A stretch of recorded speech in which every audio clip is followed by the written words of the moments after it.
ವಿಶ್ವ ಶಾಂತಿ ಯುವಸೇನಾ ಸಮಿತಿಯವರು ಅನೇಕ ಮುನೀಶ್ವರರ ಆಶೀರ್ವಾದವನ್ನು ಪಡೆದು, ವಿಶೇಷವಾಗಿ ಪುಣ್ಯಸಾಗರ ಮಹಾರಾಜರು, ಅದೇ ರೀತಿಯಾಗಿ ಕುಲರತ್ನ ಭೂಷಣ ಮಹಾರಾಜರು ಮಾರ್ಗದರ್ಶನ ಮತ್ತು ಆಶೀರ್ವಾದವನ್ನು ನೀಡುತ್ತಿದ್ದು, ಎಲ್ಲ ಭಟ್ಟಾರಕರ ವಿಶೇಷ ಆಶೀರ್ವಾದದೊಂದಿಗೆ ಈ ಕಾರ್ಯಕ್ರಮ 31 ಜನವರಿ 2026ರಂದು ಪ್ರಾತಃ ಕಾಲ ಆರಂಭಗೊಂಡು ಮಧ್ಯಾಹ್ನದ ತನಕ ನಡೆಯತಕ್ಕಂಥ ಈ ಕಾರ್ಯಕ್ರಮ ಇದು ದಾಖಲೆಯ ರೂಪದಲ್ಲಿ ಇಡೀ ಕರ್ನಾಟಕದ ಎಲ್ಲ ಜನತೆ ವಿವಿಧ ಕೇಂದ್ರಗಳಲ್ಲಿ, ವಿಶೇಷವಾಗಿ ಆರ್ಟ್ ಆಫ್ ಲಿವಿಂಗ್ ಸೆಂಟರ್ನಲ್ಲಿ ಬೆಂಗಳೂರಿನಲ್ಲಿ, ಅದೇ ರೀತಿಯಾಗಿ ಮೂಡಬಿದ್ರೆ ಸೇರಿದಂತೆ ಅನೇಕ ಕ್ಷೇತ್ರಗಳಲ್ಲಿ ನಡೀತಾ ಇದೆ. ಏಕಕಾಲದಲ್ಲಿ ನಡೀತಾ ಇರುವಂಥ ಈ ಕಾರ್ಯಕ್ರಮದಲ್ಲಿ ಈಗಾಗಲೇ ಹೆಸರು ನೋಂದಾವಣೆ ಮಾಡಿದಂಥ ಶ್ರಾವಕಿಯರು ಈ ಅಪೂರ್ವ ಪವಿತ್ರವಾಗಿರ್ತಕ್ಕಂಥ ಸಹಸ್ರನಾಮ ಅಷ್ಟವಿಧಾರ್ಚನಾ ಪೂಜೆಯಲ್ಲಿ ಪಾಲ್ಗೊಂಡು ಈ ಕಾರ್ಯಕ್ರಮದ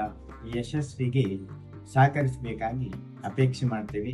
ಕ್ಷೇತ್ರದ ಭಗವಾನ್ ಪಾರ್ಶ್ವನಾಥ ಸ್ವಾಮಿ ಮತ್ತು ಶಾಸ್ತ್ರಕೂಟ ಜಿನಾಲಯದ ಶಾಸ್ತ್ರ ಜಿನಬಿಂಬದಲ್ಲೂ ಕೂಡ ಈ ಕಾರ್ಯಕ್ರಮಕ್ಕೆ ಪ್ರಾಪ್ತಿಯಾಗಲಿ ಅಂತೇಳಿ ಗೀತರಾಗ ಭಗವಂತನಲ್ಲಿ ನಾವೆಲ್ಲರೂ ಸಮಸ್ತರು ಪ್ರಾರ್ಥಿಸುವ. ಎಲ್ಲರಿಗೂ ಶಾಂತಿಯನ್ನು ನೀಡಬಲ್ಲುವ ಅಮೃತ ವಾಣಿಯಾಗಿದೆ. ಎಲ್ಲರಿಗೂ ಶುಭವಾಗಲಿ.